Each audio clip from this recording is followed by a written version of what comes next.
बिस्मिल्लाहिर्रहमानिर्रहीम। Dear students, अस्सलाम वालेकुम। स्टूडेंट, आज नए टॉपिक, एक नया चैप्टर आज हम स्टार्ट कर रहे हैं। Chapter number 6 matrices and determinants, ये हमारा चैप्टर है। तो आज हम ये चैप्टर जो है स्टार्ट कर रहे हैं। लफ्ज़ है मैट्रिक्स। मैट्रिक्स की जो प्लूरल फॉर्म है वो मैट्रिसेस है। तो मैट्रिक्स इज़ अ स्क्वायर और रेक्टेंगुलर अरे ऑफ नंबर्स, यानी दो ब्रैकेट्स के अंदर कुछ एलिमेंट्स का मौजूद होना, ये एक मैट्रिक्स को ज़ाहिर करता है। पहली एक्सरसाइज आज हम करेंगे 6.1। तो बात हो रही है मैट्रिक्स की। तो मैट्रिक्स जो है ये दो ब्रैकेट्स के दरमियान एलिमेंट चाहे काउंटिंग के हो सकते हैं 1 2 3 4, और या फिर इंग्लिश अल्फ़ाबेट्स भी हो सकते हैं ABCD, और समथिंग एल्स भी हो सकते हैं, कुछ भी हो सकता है। बहरहाल इसको हम मैट्रिक्स के बोलते हैं। तो मैट्रिक्स की प्लूरल फॉर्म है मैट्रिसेस। तो हमारे चैप्टर का नाम है मैट्रिसेस एंड डिटर्मिनेंट। डिटर्मिनेंट हम इंशाल्लाह नेक्स्ट एक्सरसाइज में पढ़ेंगे। तो ये हमारा टॉपिक है। तो आज चैप्टर से स्टार्ट कर रहे हैं। तो आइए अपने टॉपिक की तरफ बढ़ते हैं। अगर अभी तक आपने चैनल को सब्सक्राइब नहीं किया हुआ तो काइंडली चैनल को सब्सक्राइब करें और लाइक और कमेंट करना भी ना भूलें। तो चैप्टर 6 यूनिट नंबर 6 हम कर रहे हैं। तो मैट्रिक्स, अब ये 6.1 एक्सरसाइज जो है, इसको हम अगर स्टार्ट करें तो इसका जो फर्स्ट क्वेश्चन है वहाँ पे लिखा है with the help of given matrices answer the questions from 1 to 3। आपके पास A एक मैट्रिक्स है। A इज इक्वल टू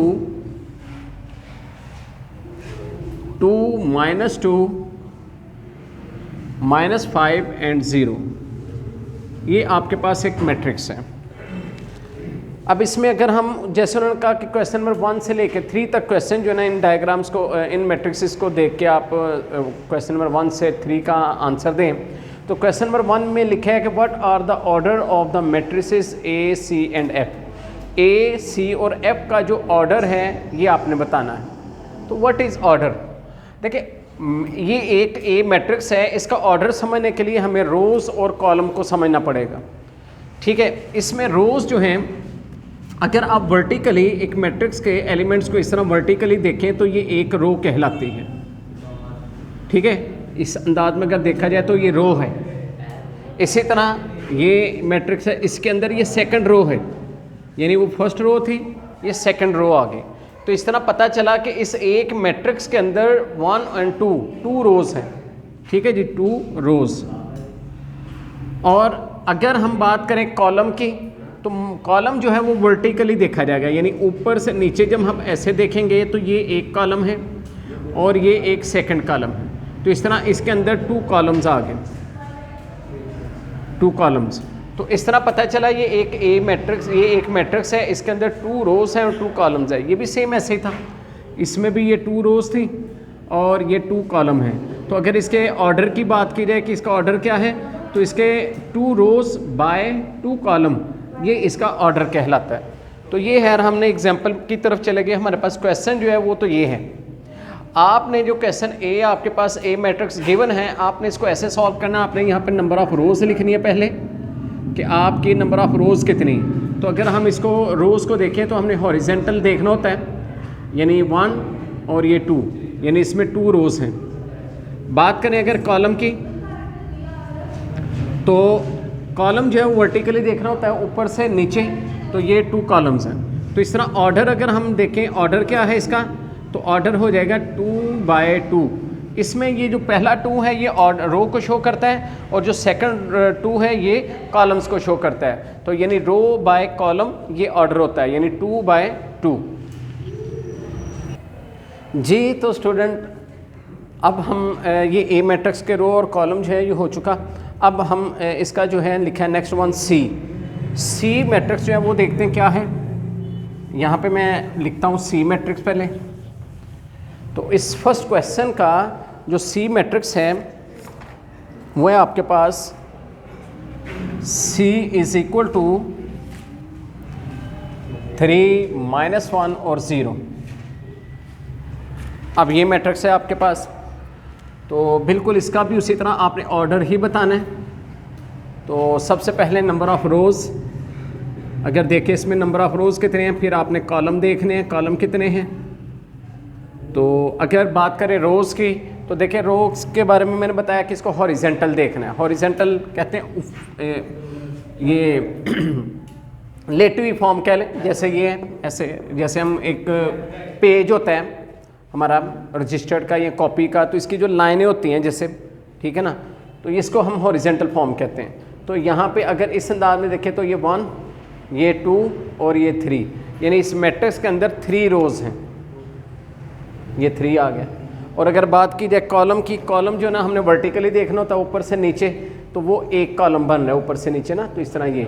अगर इसके ऑर्डर की बात करें, चूँकि ऑर्डर हमने फाइनली इसका आंसर बताना होता है, तो उसके लिए क्या करेंगे, ऑर्डर आएगा हमारे पास 3/1, तो इसका 3/1। अच्छा, इसमें देखें आप चाहें तो 2/2 ऐसे, यानी बाय का वर्ड यूज़ कर सकते हैं, चाहे तो आप क्रॉस का वर्ड भी यूज़ कर सकते हैं। इसको भी हम 3/1 पढ़ेंगे, ठीक है, यानी ये क्रॉस जो है इसको हम मल्टीप्लाई नहीं पढ़ेंगे, ये क्रॉस पढ़ सकते हैं या हम इसको बाय पढ़ सकते हैं, तो 3/1।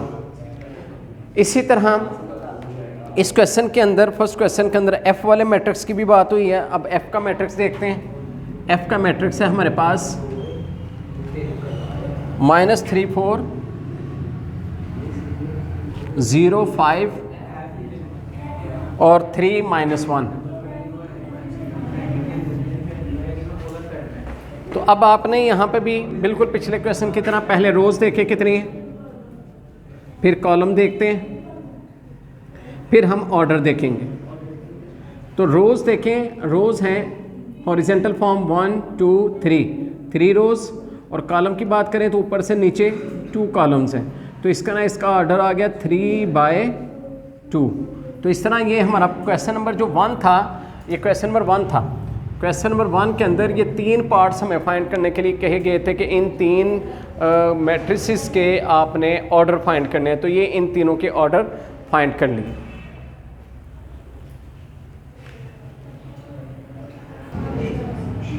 स्टूडेंट क्वेश्चन नंबर 2 जो है,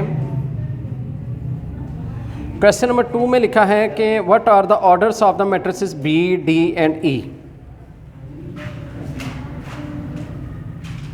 मैट्रिसेस हमने फाइंड करने हैं बी डी एंड ई, इन 3 के हमने अब मैट्रिसेस के ऑर्डर फाइंड करने हैं, ठीक है। Order of matrices of B D and E, ठीक है जी। तो सबसे पहले हैं बी। बी पे बात करते हैं। बी है हमारे पास -3 -2 0 और 4। फिर बात करेंगे डी पे।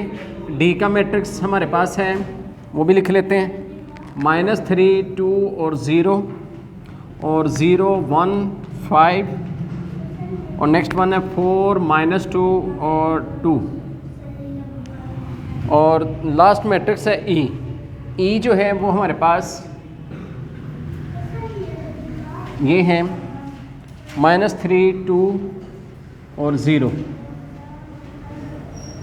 ये हमारे पास 3 मैट्रिसेस हैं, इनके हमने ऑर्डर फाइंड करने हैं। तो जैसे प्रीवियस क्वेश्चन में किया, सबसे पहले नंबर ऑफ रोज़ हमने मालूम करनी है, फिर कॉलम, और फिर हमने ऑर्डर लिख देना है। तो देखिए इसके नंबर ऑफ़ रोज़ अगर देखें तो 1 और 2 रोज़ हैं, और कॉलम देखें तो वर्टिकली ऊपर से नीचे ये भी 2 हैं, तो इस तरह ऑर्डर आ गया 2/2। सेकंड वन, इसमें भी आप नंबर ऑफ़ रोज़, फिर कॉलम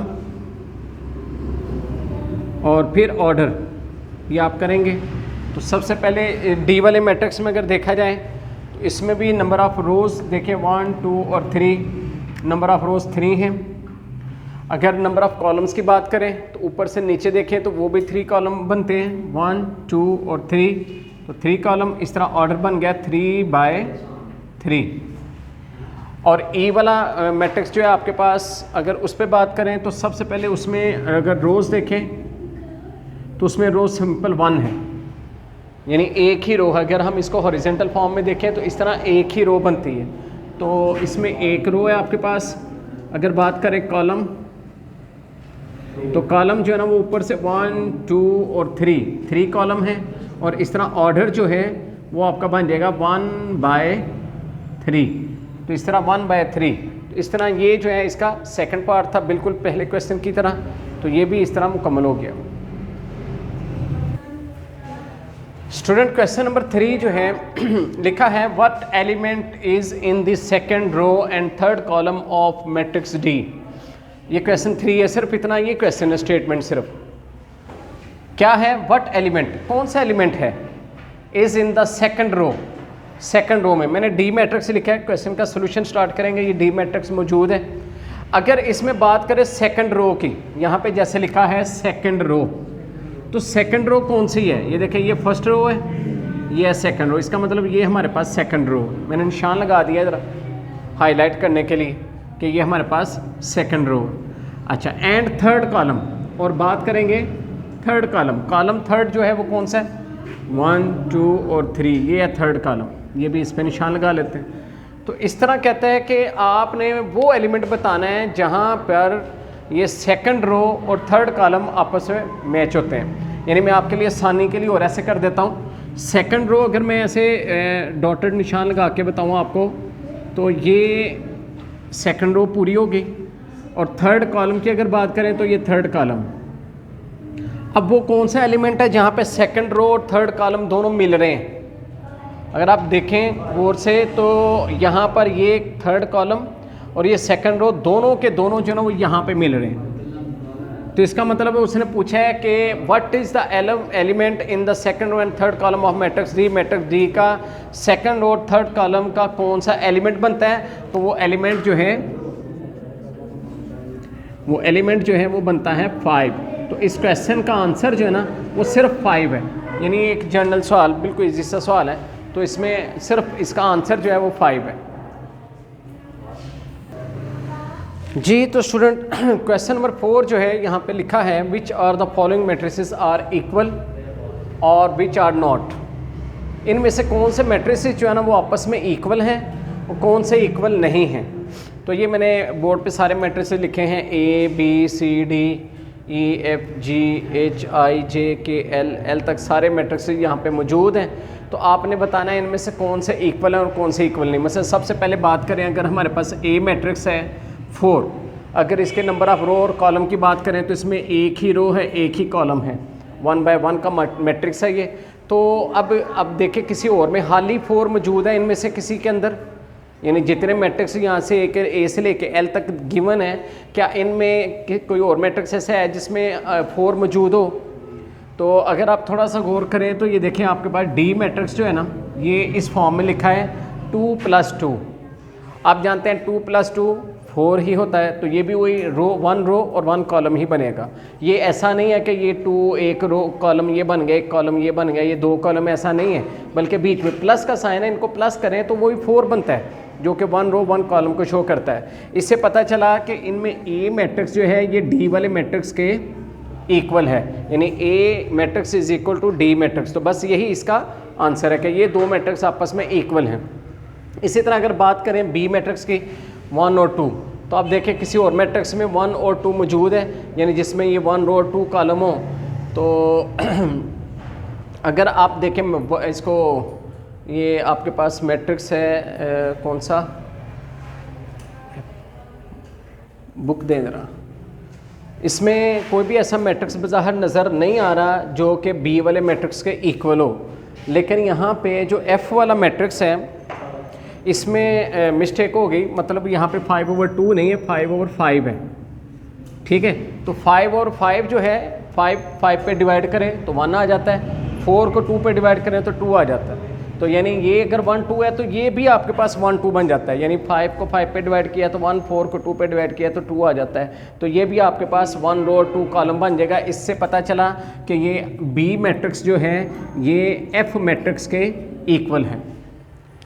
तो इस तरह ये भी हो गया, इसका आंसर आ गया। अब नेक्स्ट जो है हमारे पास सी है, वो है 6 9, यानी उसमें 2 रोज़ हैं 1 कॉलम है, तो 6 और 9 एलिमेंट है। तो आप देखें किसी और में 6 और 9 एलिमेंट हैं, तो अगर आप यहाँ पे ई मैट्रिक्स देखें तो 3 + 3 6 हो जाता है और 8 + 1 9, तो ये 6 और 9 बन रहा है। इसमें भी वही 2 रोज़ हैं और 1 कॉलम है, तो ये C matrix is equal to E matrix. तो सी और ई मैट्रिक्स आपस में इक्वल हैं। इसी तरह आगे चलें, आपके पास जी मैट्रिक्स है 1 3 6 8, तो कोई और आपके पास है 1 3 6 8, तो ये 2/2 मैट्रिक्स है। यहाँ पे ये 2/2 का मैट्रिक्स है जिसमें ये 1 3 बिल्कुल वैसे ही है जैसे वहाँ पे 1 3 है, 1 3 6 और 8। जी हाँ, 16 को अगर 2 पे डिवाइड करें तो ये भी 8 आता है। तो इस तरह ये आपके पास 1 3 6 8 है, तो ये भी आपके पास 1 3 6 8 है। इसका मतलब ये हुआ कि जी मैट्रिक्स इक्वल है जे मैट्रिक्स के, तो जी और जे आपस में इक्वल हो गए। अब आपके पास एच मैट्रिक्स है, वो है 1 2 5, उसके बाद 0 3 4 और 2 6 3, ये आपके पास एच मैट्रिक्स है। और अगर आप यहाँ पर ये जो के मैट्रिक्स है इसको देखें, ये भी 1 2 3 और 2 को प्लस करें, ये भी 5, यानी 1 2 5, वहाँ पे भी 1 2 5 बनता है, यहाँ पे भी 1 2 5 बन रहा है। 0 3 4 जी, वहाँ पे भी 0 3 4 है, यहाँ पे 2 4 और 2 को प्लस करें 6 आ जाता है, 2 4 3 2 6 3, तो यहाँ पे 2 6 3 है। तो इससे पता चला कि ये के मैट्रिक्स जो है ये इक्वल है एच के। तो एच और के ये दोनों मैट्रिक्स आपस में इक्वल हैं।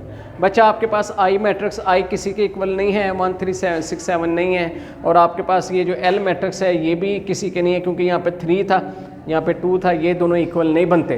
तो इस तरह जो है ये बस इस क्वेश्चन का सोल्यूशन जो ना फाइनली बस इतना ही है कि जिसमें मतलब जो ना आपने बताना है कि ये वाले मैट्रिसेस आर इक्वल।